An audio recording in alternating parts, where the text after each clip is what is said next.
นี่คือជារឿងរ៉ាវបបពិសោធន៍ដ៏គួរឲ្យខ្លាចមួយដែលបានកើតឡើងផ្ទាល់ទៅលើប្អូនស្រីម្នាក់រួមជាមួយនឹងមិត្តភ័ក្តិរបស់គាត់កាលពីពេលថ្មីកន្លងទៅនេះពលគឺពេលចូលឆ្នាំខ្មែរយើងរឿងនេះពេលដែលអានដំបងដូចជាមានអារម្មណ៍ធម្មតាព្រោះថាវាតាក់ទងជាមួយនឹងផ្ទះសំណាក់ទៀតហើយនិយាយរួមឲ្យតែរឿងខ្មោចគឺផ្ទះសំណាក់រហូតអញ្ចឹងអានដំបងហ្នឹងគឺយើងមានអារម្មណ៍ថាធម្មតាប៉ុន្តែដល់ពេលអានចិត្តចប់ឆាតហ្នឹងបានដឹងថាបាសសក់តែម្ដងគឺនិយាយថាទាំងខ្លាចក៏ខ្លាចឆ្ងល់ក៏ឆ្ងល់ដែរគាត់បានផ្ញើរឿងនេះចូលមកក្នុង page Facebook សតិដែលជា page ផ្លូវការរបស់យើងបង្កើតទុកមកសម្រាប់ទទួលសាច់រឿងពីបងប្អូនរបស់យើងនឹងផ្ទាល់តែម្ដងមានបងប្អូនច្រើនមែនទែនគាត់ព្យាយាមផ្ញើ story សាច់រឿងរបស់គាត់ហ្នឹងទៅតាម page IG ហើយ IG ដឹងស្រាប់ឯងផ្ញើសំឡេងតែអត់បានស្ដាប់តែប្រហែលថ្ងៃគឺចុចស្ដាប់អត់បានតែម្ដងកំឡុងពេលចូលឆ្នាំ2023យើងហ្នឹងបងអូនស្រីម្នាក់បានផ្ញើរឿងរ៉ាវរបស់គាត់តាក់ទងជាមួយនឹងបទពិសោធន៍រន្ធត់របស់គាត់នៅក្នុងសន្តាគារមួយនៃខេត្តកំពតលើកនេះយើងទៅដល់ខេត្តកំពតទៀតហើយដោយខ្ញុំសូមដាក់ឈ្មោះបងអូនស្រីថាឈ្មោះដាវីនព្រោះគាត់សូមឲ្យលាក់ឈ្មោះរបស់គាត់អញ្ចឹងធម្មតានៅពេលដែលយើងនៅភ្នំពេញចង់ទៅលេងសមុទ្រធម្មតាយើងនឹកឃើញពីរខេត្តកំពង់សោម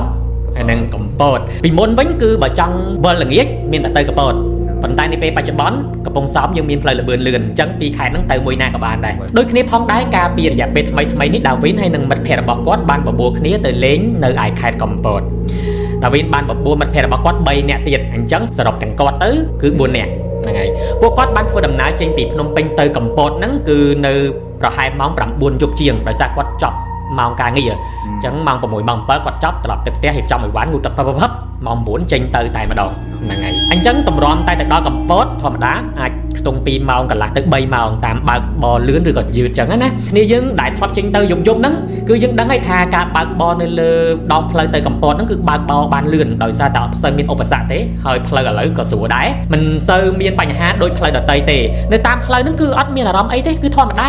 ាផ្លូវកន្លែងខ្លះក៏ស្ងាត់កន្លែងខ្លះក៏ងងឹតកន្លែងខ្លះក៏ភ្លឺអញ្ចឹងទៅដោយសារតែទៅហ្នឹងគឺពួកគាត់អត់បានក្រងអីទុកជាមុនទេមិនបានរៀបចំអ្វីច្រើនទេហើយម្យ៉ាងវិញទៀតបើសិនជាយើងណាត់គ្នាក៏មិនសូវបានចេញទៅដែរឲ្យតែមានតែកម្រងណាត់ហ្នឹងគឺអត់បានចេញទៅតែម្ដងដល់ពេលអញ្ចឹងទៅពួកគាត់អត់បានធ្វើរឿងមួយទេដូចគ្នាទាំងយើងទាំងគេគឺអត់បានកក់សន្តាគារហ្នឹងឯងនៅពេលដែលពួកគាត់បានទៅដល់ទីរួមខេត្តកំពតភ្លាមហ្នឹងដាវីននិងមិត្តភ័ក្តិរបស់គាត់បានជិះឡានទៅរកកន្លែងគេងសិនព្រោះថាចិត្តកណ្ដាលជប់ទៅហើយនៅពេលដែលជិះទៅមួយស្របក់ពួកគាត់ក៏បានឃើញផ្ទះសំណាក់មួយកន្លែងហ្នឹងហើយដែលមានបើកភ្លើងហើយនៅក្បែរមន្ទីរពេទ្យមួយកន្លែងគាត់ក៏អត់បានគិតអ្វីវែងឆ្ងាយនោះដែរហើយក៏ប្រញាប់យកលេខទូរស័ព្ទដែលគេដាក់នៅលើស្លាកផ្ទាំងស្លាកសញ្ញារបស់ផ្ទះសំណាក់ហ្នឹងយកមកខដើម្បីកក់បន្ទប់ហេតុអីបានគាត់មិនចូលទៅសួរដោយសារតែអត់ទាន់បានញ៉ាំអីនោះទេឃ្លានក៏ឃ្លានហើយយប់ទៅទៀតអញ្ចឹងខ្លាចអត់មានកន្លែងគេងផងហើយក៏ញ៉ាំហ្នឹងគឺអត់មានកន្លែងញ៉ាំអញ្ចឹងគាត់បើកឡានបន្តបណ្ដើរហើយយកទូរស័ព្ទហ្នឹងមកខបណ្ដើរគាត់ជិះបណ្ដើរអញ្ចឹងទៅយប់ហើយម៉ោង2:10ហើយអញ្ចឹងទៅកំពតធម្មតាយើងទៅរកកន្លែងញ៉ាំគឺនៅម្ដុំរង្វង់មូត្រេនហើយនៅរង្វង់មូនោះភាគច្រើនគឺអីគេបបសបាទនៅតាមផ្លូវគឺគាត់ខទៅបណ្ដើរហើយទីបំផុតអ្នកទទួលលេខទូរស័ព្ទនៅផ្ទះសំណាក់ហ្នឹងក៏បានលើកមកគឺជាសំឡេងមនុស្សស្រីដាវីនបានសួរថាបងនៅសល់បន្ទប់គេងឬអត់បងហើយបងស្រីហ្នឹងក៏ឆ្លើយតបថាមានតាអូនឯងត្រូវការបានបន្ទប់នៅពេលដែលលឺបែបហ្នឹងពួកគាត់ក៏រៀងធូរទ្រូងដែរព្រោះអីយប់ទៅហើយខ្លាចអត់មានកន្លែងគេងហើយម្យ៉ាងទៀតគឺថ្ងៃបុណ្យទានថ្ងៃចូលឆ្នាំយើងដឹងស្រាប់អីគឺអត់មានកន្លែងគេងទេទៅប៉ះអីប៉ះចំកន្លែងហ្នឹងគឺនៅសល់បន្ទប់ឲ្យពួកគាត់អញ្ចឹងគាត់សប្បាយចិត្តមែនតើធូរទ្រូងខ្លាំងមែនតើហើយធម្មតាគាត់អត់មានកម្រងទេឡើងមកចូលឆ្នាំថ្ងៃទី1អញ្ចឹងគាត់គិតថាប្រហែលជាថ្ងៃទី1នៅភ្នំពេញតែ4នាក់គាត់ជាមួយមិត្តភ័ក្តិហ្នឹងគឺមានកម្រងថាចូលឆ្នាំនៅភ្នំពេញទេមែនតើទៅប៉ុន្តែទីបំផុតក៏សម្រេចនាំគ្នាទៅមកលេងកំពតគេទៅអញ្ចឹងណាទៅធ្វើឲ្យគាត់អត់បានកក់កន្លែងទេហើយបើកឡានមកបណ្ដើអីបណ្ដើគិតថាមិនដឹងមានកន្លែងគេងអត់ទេមិនដឹងមានកន្លែងគេងឬក៏អត់ទេនៅតាមផ្លូវគាត់ក៏បានព្យាយាមខទៅផ្ទះសំណាក់មួយចំនួនដែរប៉ុន្តែគឺគេពេញទាំងអស់តែម្ដងពេលដែលគាត់នឹកឃើញខកផ្ទះសំណាក់ហ្នឹងគឺនៅពាក់កណ្ដាលផ្លូវទៅហើយអញ្ចឹងគាត់ខ្ជិលបកមកវិញណាអញ្ចឹងទៅបើសិនជាយ៉ាងច្រើនមិនមានកន្លែងគេងទេត្រឡប់មកវិញមកព្រួយធំកពតហ្នឹងអញ្ចឹងណាគាត់គិតបែបហ្នឹងនៅពេលលើបែបហ្នឹងគាត់ធូរទ្រូងហើយដាវីនក៏បានសួរពីតម្លៃបន្ទប់ចរចាជាមួយបងស្រីដែលលើកទូរស័ព្ទហ្នឹងមួយស្របក់ក៏បានដឹងពីតម្លៃបន្ទប់ហ្នឹងគឺធូរថ្លៃសមរម្យធម្មតាគាត់ខ្លាចគេកោគាត់ពេលចូលឆ្នាំណាតែអត់ទេគឺបន្ទប់ហ្នឹងគឺធូរថ្លៃសមរម្យតែម្ដងមានទាំងម៉ាស៊ីនត្រជាក់ទៅទៀតអញ្ចឹងពួកគាត់ក៏សម្រេចចិត្តយកបន្ទប់ដែលនៅសល់តែម្ដងព្រោះមែនតែនទៅម្ចាស់ផ្ទះហ្នឹងគាត់ប្រាប់ថាមាននៅសល់តែ2បន្ទប់ទេអូនឯងយកអត់គាត់ប្រាប់ថាជន់លើក៏យកដែរឲ្យតែនៅបន្ទប់ហ្នឹងគឺបន្ទប់ជាប់គ្នាព្រោះគាត់ទៅគ្នា buồn nén chẳng có trong cái triệt khné bê tế chẳng cứ pi nẹt mà phải tụ pi nẹt coi mốc quạt có bạc tới cái sầm nã vinh thang chẳng bộ nhóm ở toàn ban từ check in là lợi tế bong đòi xa từ nhóm từ họ anh nhằm ở pleasant rồi hãy chạm nhóm từ lọt từ check in vinh hãy bong say nên còn trai thà ở ấy tế tam sừng lúa ôn ở ấy tế chạm bong ở kia hiệp trăm mình tục chẳng còn ánh cònแต่มันđóแผลได้ตูซาแผลชิโมเตอร์บอกกันแล้วบองhiệp trămเอาตามนั่งไงchẳng ban này thá nè đại lựcตูซานั่นคือเชียร์มาจากแต่สำนักนั่งไตมาดอมបន្តទៀតទៅគាត់ក៏បានទៅដល់កន្លែងញ៉ាំបបរសមែនគឺម៉ោង 12 យប់ហើយក៏ប្រញាប់កំងអីញ៉ាំឲ្យលឿនអញ្ចឹងទៅនឹងអាចបានទៅគេងដាវីនគឺគាត់ជាអ្នកបើកបរឡានហ្នឹងគឺជាឡានរបស់គាត់អញ្ចឹងធម្មតាអ្នកបើកបរឡានហើយចេញមកពីធ្វើការមកតង់ទៀតអញ្ចឹងគឺគាត់នឿយហត់ណាបន្ទាប់ពីញ៉ាំអីរួចអស់ហើយពួកគាត់ក៏ត្រឡប់ទៅផ្ទះសំណាក់នោះវិញនៅពេលដែលទៅដល់មានអារម្មណ៍ថាស្ងាត់ចម្លែកតែដាវីនក៏គាត់បានគិតអីច្រើនដែរធម្មតាម៉ោង 2 10 ពាក់កណ្ដាលទេទៅហើយឲ្យមនុស្សអ៊ូអមិនតែកុំភ្លេចថាពេលហ្នឹងគឺថ្ងៃចូលឆ្នាំណាទោះបីជាម៉ោង 2 10ក៏គួរតែមានមនុស្សឲ្យវាអ៊ូអជាងហ្នឹងដែរគាត់ចេះតែមានអារម្មណ៍ចម្លែកថាហេតុអីបានវារៀងស្ងាត់ខុសពីសពមួយដងហ្នឹងណាដើរលេងណាព្រោះគេទៅដើរលេងពួកគាត់ក៏ដើរចូលទៅដល់តុទទួលភ្ញៀវរបស់គេហើយគាត់បានប្រាប់ថាខ្ញុំបានកក់មុននឹងហើយឲ្យលេខទូរស័ព្ទឲ្យឈ្មោះគេអញ្ចឹងទៅហើយគាត់បញ្ជាក់ដែរថាពេលដែលខលជួបជាមួយនឹងសម្លេងមនុស្សស្រីប៉ុន្តែនៅពេលដែលទៅដល់គឺគាត់ជួបបុគ្គលិកប្រុសតែប៉ុណ្ណោះហើយតែម្នាក់ទេដែលនៅរងចាំផ្ទះសំណាក់ទាំងមូលហ្នឹងគឺមានតែម្នាក់តែប៉ុណ្ណោះក្រោយពីបំពេញក្រដាស់អីនានាសពគ្រប់បែបយ៉ាង check in ហ្នឹងហើយពួកគាត់ក៏បានទទួលសោពីបុគ្គលិកប្រុសម្នាក់នោះហើយម្នាក់ប្រុសហ្នឹងគាត់បាននិយាយថាខ្ញុំឡើងទៅរៀបចំបន្ទប់ឲ្យបងរួចរាល់ហើយខ្ញុំក៏បានបើកភ្លើងហើយនឹងបើកម៉ាស៊ីនត្រជាក់ទុកជូនបងរួចរាល់ជាស្រេចអញ្ចឹងបងអាចឡើងទៅសម្រាប់បានតែម្ដងគឺនៅជាន់ទី 4 ខាងលើគេបំផុតតែសំណាក់មាន 4 ជាន់គាត់នៅជាន់ទី 4 តែម្ដងហើយបន្ទប់របស់បងគឺទាំងពីរគឺនៅជាប់គ្នាអញ្ចឹងណាហើយបន្ទប់នឹងស្អាតមែនតើបងប្អូននៅខាងក្រៅគឺមានវេរ៉ង់ដាធម្មតានៅលើគេវាមានវេរ៉ង់ដាមានតុទទួលភ្ញៀវអីចឹងតុឲ្យគេអង្គុយញ៉ាំអីលេងអញ្ចឹងណាគាត់ស្ដាប់ហើយក៏មានអារម្មណ៍ថាយើងសប្បាយចិត្តដែរគាត់ក៏បន្តថាពេលនោះគឺខ្ញុំមានអារម្មណ៍ថាចម្លែកម្លេះព្រោះផ្ទះសំណាក់នេះមើលទៅការទទួលភ្ញៀវរបស់គេគឺល្អម្យ៉ាងមើលទៅរបៀបគេទទួលរាក់ទាក់យើងហ្មងអញ្ចឹងហ្នឹងហើយទន្ទឹមនឹងពេលឆ្ងល់នោះពួកខ្ញុំក៏បានអរគុណបុគ្គលិកប្រុសនោះហើយក៏បាននាំគ្នាយកអីវ៉ាន់ឡើងទៅលើតែម្ដងទៅព្រោះអីគេអីវ៉ាន់ពួកគាត់ក៏អត់បានត្រៀមអីមកច្រើនដែរព្រោះមកគេតែ 2 យប់ទេបានថាគេយប់ហ្នឹងស្អែកឡើងគាត់ទៅលេងទឹកអីម្ដងទៀតហើយគាត់ត្រឡប់ទៅវិញតែម្ដងគាត់ចង់ទៅឆ្លងឆ្នាំនៅវត្តភ្នំនៅភ្នំពេញវិញអញ្ចឹងណាហ្នឹងហើយមកទទួលក្លិនសមុទ្រអីតែពីគេហៅស្អីគេវីតាមីន C តែ2យប់អីចឹងទៅអញ្ចឹងអីវ៉ាន់គាត់ស្រាលទេអញ្ចឹងគាត់ត្រូវការឲ្យនរណាគេជួយលើកគាត់ដែរទោះបីជាពួកគាត់សិតតែស្រីទាំងអស់ក៏ដោយចុះពេលឡើងទៅដល់ជាន់ទី 4 ពួកគាត់ភ្ញាក់ឲ្យព្រើតែម្ដងព្រោះថានៅជាន់ទី 4 ហ្នឹងគឺមានតែពីបន្ទប់ឲ្យគាត់គឺបន្ទប់ពួកគាត់ហ្នឹងឯងហើយនៅពេលដែលទៅដល់គឺគាត់សង្កេតឃើញនៅខាងក្រៅគឺមានតុសាឡុងដូចបុគ្គលិកហ្នឹងនិយាយមែនហើយធម្មតាទាំងយើងទាំងគេទៅដើរលេងយប់ហ្នឹងគេអត់ប្រហែលជាអត់ហើយព្រោះមានសាឡុងនៅខាងក្រៅហើយមានភ្លើងបាញ់ទៅសាឡុងហ្នឹងទៀតអញ្ចឹងណាតែយើងទាំងគេយ៉ាងច្រើនទៅងូតទឹកហើយត្រឡប់មកវិញគឺចាប់ផ្ដើមផឹកស៊ីជប់លៀងឈីហើយអញ្ចឹងពួកគាត់បានដឹងទេថាបន្ទប់ដែលគាត់កប់ពីនៅជាន់លើគេបង្អស់ហ្នឹងគឺមានតែពីបន្ទប់គត់តែម្ដងមានអារម្មណ៍រៀងតានតឹងដែរប៉ុន្តែក៏មានអារម្មណ៍រៀងស្រឡះហើយសប្បាយចិត្តដូចគ្នាអញ្ចឹងមិនដឹងថាគួរតែសប្បាយចិត្តឬក៏អត់សប្បាយចិត្តទេដោយសារតែនៅដាច់ដោយឡែកពីគេហើយជាមនុស្សស្រីទាំងអស់ទៀត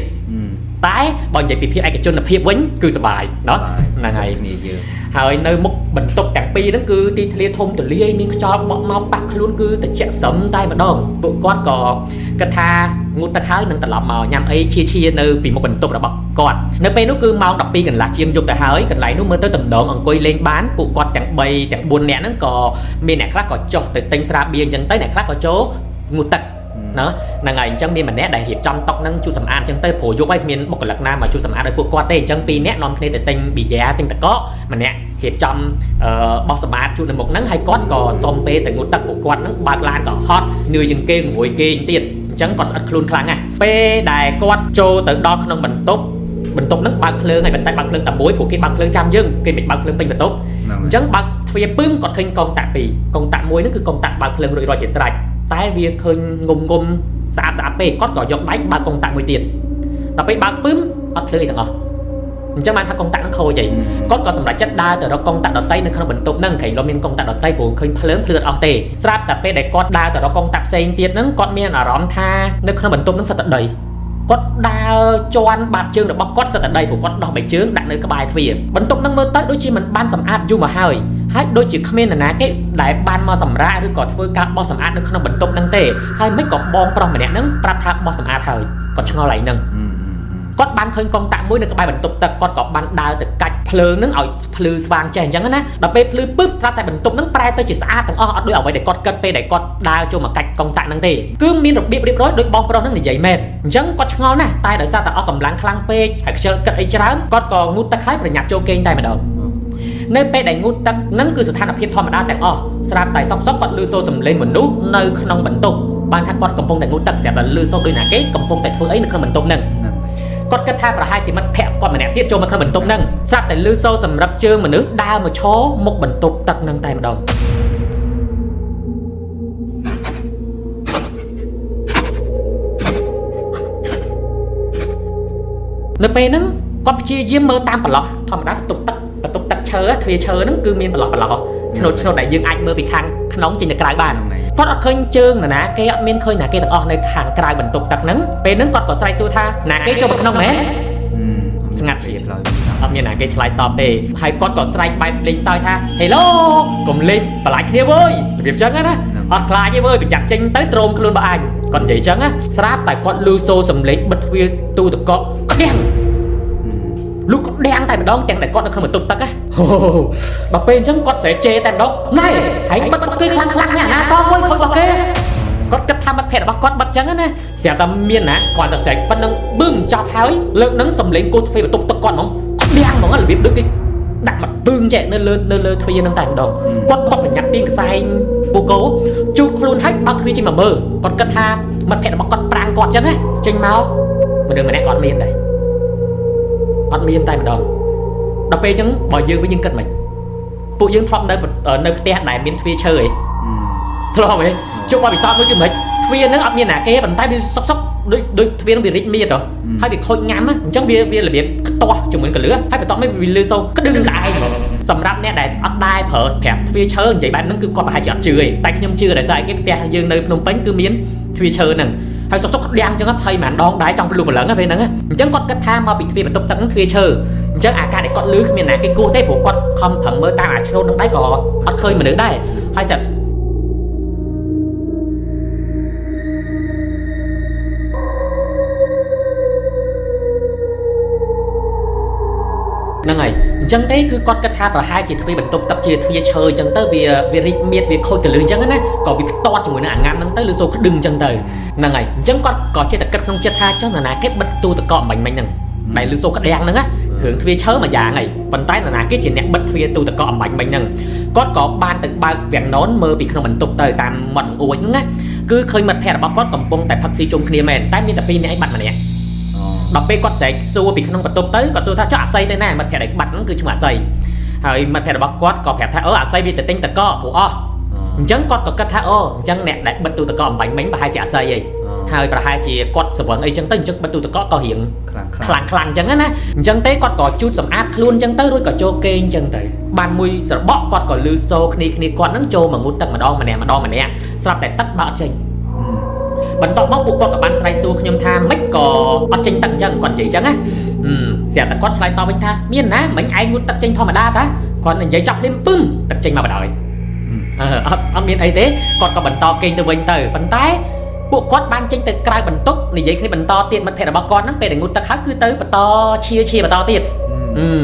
នៅពេលដែលអង្គុយនិយាយលេងជាមួយគ្នាអញ្ចឹងទៅមានបុគ្គលិកប្រុងឡើងមកប្រាប់ថាបងបើសិនជាបងនៅអង្គុយញ៉ាំនិយាយគ្នាអញ្ចឹងអត់អីទេនៅអាចបន្តទៀតបានប៉ុន្តែនៅពេលដែលបងចូលសម្រាប់ជួយបិទភ្លើងឲ្យខ្ញុំផងព្រោះខ្ញុំអត់បានឡើងមកម្ដងទៀតទេនិយាយតែប៉ុណ្្នឹងគឺរត់ចុះទៅក្រោមហ្មងរបៀបដូចភ័យដូចខ្លាចអីមួយយ៉ាងដូចផ្អើមិនហ្នឹងណាគឺរត់ចុះទៅវិញហ្មងចំណែកឯខ្ញុំវិញនៅក្នុងបន្ទប់មានអារម្មណ៍ថាមិនមែននៅតែម្នាក់ឯងទេខ្ញុំបានសំងំគេងឲ្យលក់ដែរប៉ុន្តែគេអត់ស្កប់សោះស្រាប់តែខ្ញុំដឹងខ្លួនម្ដងទៀតនៅពេលដែលគ្នាខ្ញុំចូលមកគេងគាត់បានប្រាប់បែបហ្នឹងបន្ទាប់មកគេក៏បានយកដៃមកប៉ះខ្ញុំនៅក្បែរកយដៃរបស់ខ្ញុំមានកន្ទួលឆោតវែងដូចជាឡើងប្រទាត្រអាហើយដោយសារតែគាត់គឺមានជំងឺអាឡែស៊ីពេលដែលមេចុះត្រជាក់ហើយប៉ះចំជាមួយកាមេរ៉ាពុកកាមេរ៉ាអីរបស់សន្តាគារអញ្ចឹងណាពេលនោះទោះបីជាវាងងឹតគាត់ក៏បានយកដៃមកស្ទាបចឹងទៅគឺឡើងកន្ទួលហើយមានរៀងសើមគាត់ឆ្ងល់មែនទែនសើមអីគេគាត់ក៏ចាប់ផ្ដើមយកទូរស័ព្ទមកឆ្លោះមើលមានឈាមតែឈាមមិនច្រើនរបៀបឈាមបែបគេកូនអីម្យ៉ាងអញ្ចឹងណាហ្នឹងហើយគាត់មិននឹកស្មានថាស្នាមនៅលើដៃរបស់គាត់គឺមានស្នាមក្រចករហូតដល់4ម្រាមដូចគេយកដៃ4មកឆ្កូតនៅលើដៃរបស់គាត់នៅក្បែរកយដៃអញ្ចឹង ហើយស្នាមនឹងហាក់ដូចជានៅថ្មីនៅឡើយពេលនោះគឺគាត់ចាប់ផ្ដើមមានអារម្មណ៍ថាភ័យខ្លាចណាស់ព្រោះថាគាត់មិនបានចេញទៅខាងក្រៅទៅប៉ះពាល់អ្វីនោះឡើយហើយយូសបមិនដឹងជាឃើញអីខ្លះទេដែលពេលដែលគាត់បិទភ្នែកទៅមកប្រាវហ្នឹងណាគឺឃើញមនុស្សសិតតែមិនស្គាល់មុខហើយមិនដឹងជានៅកន្លែងណាទេទីនោះគាត់អាចស្គាល់នោះឡើយហើយស្នាមនោះមានតែ4ម្រាមតែប៉ុណ្ណោះម្រាមកណ្ដាលគឺហូរឈាមខ្លាំងជាងគេនៅពេលដែលមិត្តភក្តិរបស់គាត់មិនទាន់សួរហ្នឹងគឺគាត់មានអារម្មណ៍ឈឺអីទាំងអស់ស្រាប់តែគេសួរគាត់ចាប់ផ្ដើមឈឺកាហាយយកតែម្ដងធម្មតាទេយើងមុតអីនៅពេលអត់ដឹងគឺអត់ឈឺទេតែដល់ពេលចាប់ផ្ដើមដឹងយើងទៅដោតទៅលើកន្លែងហ្នឹងគឺវាកាហាយវាឈឺចឹងឯងក្រោយមកទៀតគឺម៉ោងជាង2គាត់នៅតែគេមិនលក់សោះគ្រាន់តែចិត្តលក់មកភាំងគាត់បានលឺសូរសំឡេងគោះតុកមួយធ្វើឲ្យគាត់ភ្ញាក់មកម្ដងទៀតនិយាយរួមគេអត់ស្កប់តែម្ដងគាត់បើកភ្នែកមកប្រឹមស្រាប់តែគាត់ឃើញបរោះមិនដឹងឬក៏ស្ត្រីមិនដឹងទេសមោរៀងខ្មៅណាមានមាឌធំហើយគាត់គិតថាប្រហែលជាប្រុសហើយគឺធំខ្ពស់ឈរនៅចុងជើងគាត់តែម្ដងគាត់មើលមុខគេអត់ច្បាស់ទេតំណងជាគេឈរស្ញែងចេញរបៀបហើយថ្មិញសព្រិលគាត់មានអារម្មណ៍ថាខ្លាចណាស់ទាំងដែលមើលមុខគេអត់ច្បាស់ទេហើយដៃគេចង្អុលមកចំកណ្ដាលមុខគាត់តែម្ដងគាត់ភ័យហើយគាត់ក៏ស្រែកថាអើយរបៀបចឹងណាមនុស្សដែលភ័យតែចម្លែកថាស្រែកយ៉ាងម៉េចក៏មិនភ័យដែលគេនៅក្បែរគាត់អត់លឺដែរ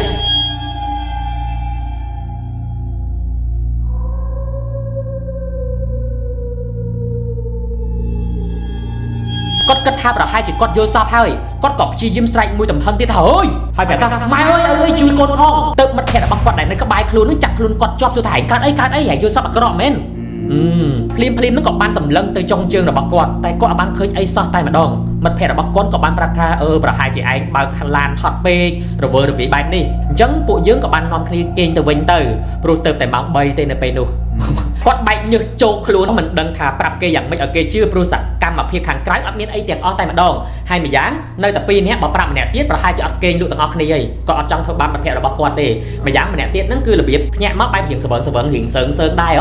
ហ្នឹងហើយអញ្ចឹងក៏គាត់បណ្ដោយឲ្យមិត្តភក្តិរបស់គាត់គេងបន្តអញ្ចឹងទៅទាំងតែខ្លួនឯងហ្នឹងជួបសពគ្រប់បែបយ៉ាងតាមពិតគឺគាត់មានអារម្មណ៍ព្រឺសម្បុរណាស់ភ័យណាស់ខ្លាចបិទភ្នែកទៅឃើញទៀតអញ្ចឹងគាត់ខំប្រឹងសូត្រធម៌បណ្ដើព្យាយាមបិទភ្នែកបណ្ដើអញ្ចឹងទៅលើកនេះមកឮសូរសំឡេងសើចនៅក្បែរតិចគាត់តែម្ដងឮសូរពីរដងឮកាន់តែខ្លាំងទៅដូចគេនៅក្បែរត្រចៀកគាត់តែម្ដងគាត់ទ្រាំលេងបានហើយគាត់ដាច់ចិត្តហើយបើកភ្នែក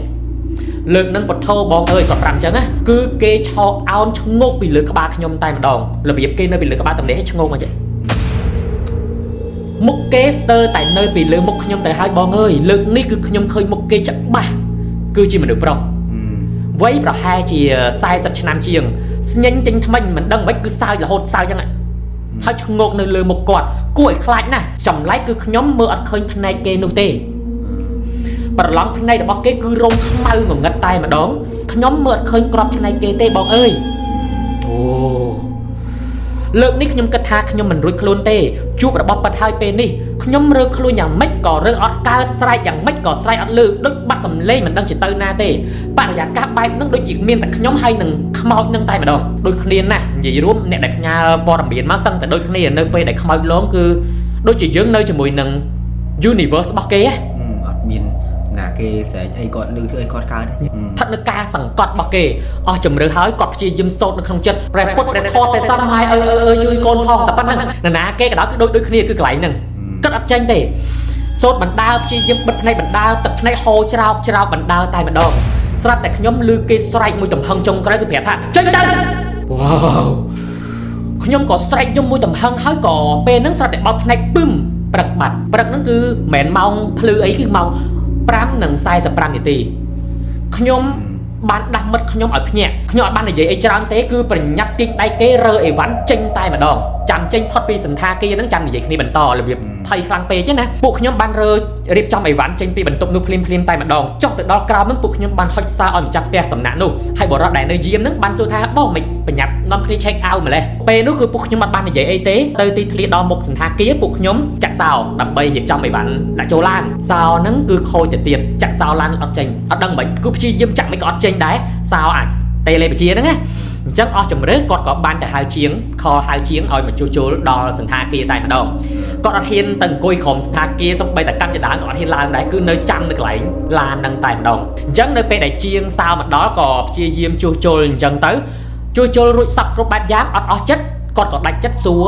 ជាងធ្វើសោហ្នឹងតែម្ដងសួរថាបងខ្ញុំសួរត្រង់បងឯងមានដឹងព័ត៌មានអីពីសន្តាគារហ្នឹងឬអត់ ជាងហ្នឹងក៏គាត់អត់ហ៊ាននិយាយច្រើនដែរគាត់ចូលដើរមកចិត្តក្បែរដាវីនតែម្ដងគាត់ប្រាប់ថាសួរតាមត្រង់អូនឯងអត់ដឹងអីសោះហ្មងនេះដែលមកគេងនៅហ្នឹងតាំង4អ្នកសន្លឹងមើលមុខគ្នាហ្មងហើយគាត់ថាបងឯងនិយាយលេងនិយាយមែនគាត់ប្រាប់ថាបងអត់ហ៊ាននិយាយច្រើនទេខ្លាចប៉ះពាល់សន្តាគារគេអ្នកនៅក្នុងស្រុកហ្នឹងអត់បើសិនជាមានស្គាល់មិត្តភ័ក្តិឬក៏បងប្អូនណាដែលមកលេងនៅកពតគឺហាមផ្ដាច់អត់ឲ្យមកគេងនៅហ្នឹងទេគាត់ក៏អត់ដឹងដែរថានៅហ្នឹងមានរឿងអីកើតឡើងប៉ុន្តែគ្រាន់តែមានភ្ញៀវជាច្រើនដែលមកគេងនៅហ្នឹងជាពិសេសគឺនៅជាន់ទី4តែម្ដងដូចគ្នាបេះបិទគឺតែងតែនិយាយថាបានឃើញខ្មោចមនុស្សផងហ្នឹងហើយពួកគេតែងតែនិយាយថាដូចជាមិនមែនជាជនជាតិខ្មែរដូចជាខ្មោចនឹងជនជាតិបរទេសដោយសារតែមើលទៅមានធំក្រអាអញ្ចឹងណាអត់ដឹងថាគេស្លាប់ដោយសារអីទេអត់ដឹងថាមានបញ្ហាអីទេអត់មានព័ត៌មានថាមនុស្សណាស្លាប់នៅក្នុងសន្តាគារនឹងដូចគ្នាប្រហែលជាម្ចាស់សន្តាគារគេបិទបាំងព័ត៌មានបានចិត្តអញ្ចឹងណាគាត់ក៏អត់ដឹងដែរគ្រាន់តែម្យ៉ាងគឺភ្ញៀវដែលមកគេងនៅជាន់ទី4ហ្នឹងគឺតែងតែនិយាយដូចគ្នាថាបានឃើញខ្មោចមនុស្សប្រុសហ្នឹងទៅធ្វើឲ្យអ្នកស្រុកអ្នកភូមិនៅហ្នឹងគឺអត់មានឲ្យនរណាគេដែលជាអ្នកស្គាល់គ្នាឬក៏មិត្តភ័ក្តិមកគេងនៅក្នុងសន្តាគារហ្នឹងដាច់ខាតអូយស្ដាប់ហើយគឺព្រឺសម្បល់ហ្មងបាទគាត់ធ្វើការងាររួចគាត់និយាយតែប៉ុណ្្នឹងហើយគឺគាត់ប្រញាប់យកលុយរួចជិះម៉ូតូចេញទៅបាត់ទៅខ្លាចមានរឿងដល់គាត់អញ្ចឹងណាហើយទាំងដាវីននិងមិត្តភ័ក្តិរបស់គាត់បើកឡានមកទាំងព្រឺរោមទាំងព្រឺសម្បល់ហើយគាត់ក៏អត់ហ៊ានផតហ៊ានអីនិយាយអីផ្ដេសផ្ដាសដែរធម្មតាគឺយកអត់មានផតតាងហើយខ្លាចផតទៅវាប៉ះពាល់ដល់សន្តាគារគេអញ្ចឹងណាតែគាត់ផ្ញើមកនេះអាហ្នឹងគឺជាហេតុផលដែលគាត់ចង់ឲ្យបាំងឈ្មោះគាត់ហ្នឹងហើយអញ្ចឹងគាត់គ្រាន់តែចង់ផ្ដាំផ្ញើថាតើស្នាមលើដៃរបស់ខ្ញុំគឺជាស្នាមម្រាមដៃរបស់ខ្ញុំពិតប្រាកដឬក៏ជាអ្វីដែលជាងសោនឹងបានប្រាប់អញ្ចឹងទេបទពិសោធន៍ពិតដែលអ្នកចូលមកគេនៅផ្ទះសំណាក់សូមឲ្យគាត់មើលផងឆែកមើលឲ្យបានច្បាស់ផងកុំចេះបើសិនជាមើលទៅមានអារម្មណ៍អីអត់ស្រួលទេបើអាចរើចេញបានរើចេញទៅគាត់និយាយប្រាប់អញ្ចឹងណាយួនគាត់សំបីតើពេលដែលផ្ញើមកនេះទីតាំងអីក៏គាត់អត់បញ្ជាក់អីអត់ប្រាប់ទេគឺគាត់មានក្រុមសិលធម៌របស់គាត់មានក្រុមសិលធម៌របស់គាត់ហើយគាត់ឲ្យយើងបាំងឈ្មោះគាត់ចឹងតែប៉ុណ្្នឹងទៅតែគាត់ប្រាប់មកគឺសូម្បីយើងចង់ដឹងនរណាយើងមិនអ្នកស្រុកហ្នឹងក៏យើងធ្លាប់ទៅលេងកពតវាយើងអត់ដឹងថាតាណាទេយើងអត់ដឹងហើយរឿងរបស់គាត់នេះស្ដាប់មកគឺមិនមែនរឿងប្រឌិតទេគឺរឿងប៉ិតដោយសារអីគេរឿងខ្លះអ្នកខ្លះយើងទទួលស្គាល់ពេលដែលគាត់ផ្ញើមកគឺវាច្បាស់ពេកថាអូខ្មោចនឹងចេះតែនេះគឺគាត់ប្រាប់មកគឺរបៀបអ្វីដែលជាបទពិសោធន៍របស់ដែលគាត់ជួបផ្ទាល់ហើយសំបីតែជាងសោហ្នឹងក៏គាត់បានប្រាប់ដែរឃើញអត់គឺមានសំហេតុសំផលគឺអត់មានណាគេស្លាប់នៅហ្នឹងគាត់តែមានគេប្រាប់តគ្នាថាជួបបែបអញ្ចឹងប៉ុន្តែអត់មានចុះព័ត៌មានថាអូមានមនុស្សស្លាប់អញ្ចឹងចង់កអញ្ចឹងអីចឹងដោយរឿងនិទានដោយរឿងបណ្ឌិតទេអូខេអរគុណច្រើនបងប្អូនដែលតាមដានស្ដាប់នៅរឿងនេះតើបងប្អូនយល់យ៉ាងណាដែរចំពោះរឿងរ៉ាវទាំងអស់នេះចូលរួមមតិយោបល់ទាំងអស់គ្នានៅក្នុងប្រអប់ comment ខាងក្រោមហើយសម្រាប់បងប្អូនដែលចង់ចែករំលែកពីបទពិសោធន៍ផ្ទាល់ខ្លួនអាចផ្ញើមកក្នុង page សតិរបស់យើងបានអរគុណច្រើនក្នុងការតាមដាននៅអេពីសូតនេះចាំជួបគ្នានៅអេពីសូតក្រោយៗទៀត Tilly boy, close your eyes now. Someone's walking outside and knocks on the door. បំបត្តិជ្រួញបានគ្រប់តំបន់ជាមួយសេវាកម្មចាក់ Botox នៅ DR Professional ដែលមាននៅការទទួលស្គាល់គុណភាពដោយ FDA Approve DR Professional ជា clinic ផ្ដល់ជូននូវសេវាកម្មថែរក្សានិងការសម្រស់ក្នុងប្រទេសកម្ពុជាផ្លាស់ប្ដូរសម្រស់របស់អ្នកជាមួយ DR Professional ក្នុងពេលនេះ